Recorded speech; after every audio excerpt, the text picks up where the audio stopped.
No matter how safely you drive, a wreck can happen to the best of us.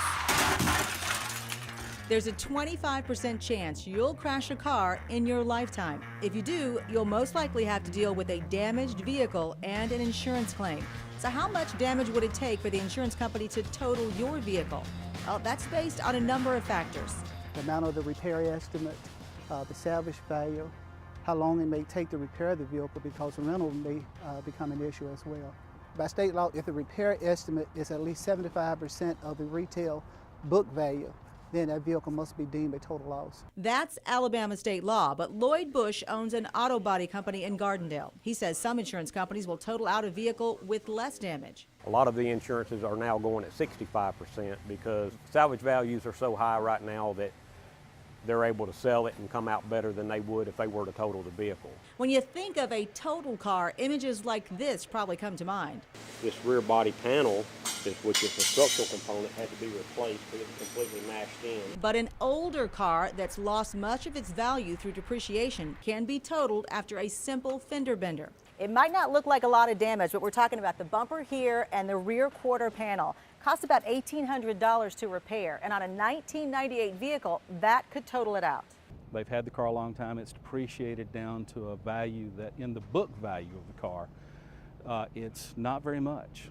I mean, it may have a lot of sentimental value. It may be running great, but the book value of the car is just not a lot. It probably doesn't take very much of an accident to get it above that 75% threshold. And if it goes above that, the insurance company is not going to pay to repair it. If we had a 2000 or 2001 popular car, say a Toyota Camry, if you were to need a front bumper and headlight and a fender and a hood, which is not a lot, that could very likely total that car. Bush estimates the magic number for vehicles is not long after you get them paid off. Really at about 6 to 8 years old is when that value seems to really drop out of a car when it comes to wrecks and totals. If the insurance company totals the vehicle, they take the car and you get a check for the now depreciated value of the vehicle, an amount that may make it difficult to buy another car you consider as reliable as the one you wrecked. So Bush says some owners reject the insurance company's money and opt to keep their beat-up car. They will drive that vehicle as it is to keep their car from totaling because they just can't afford to buy another vehicle at this point. You can absolutely keep your car.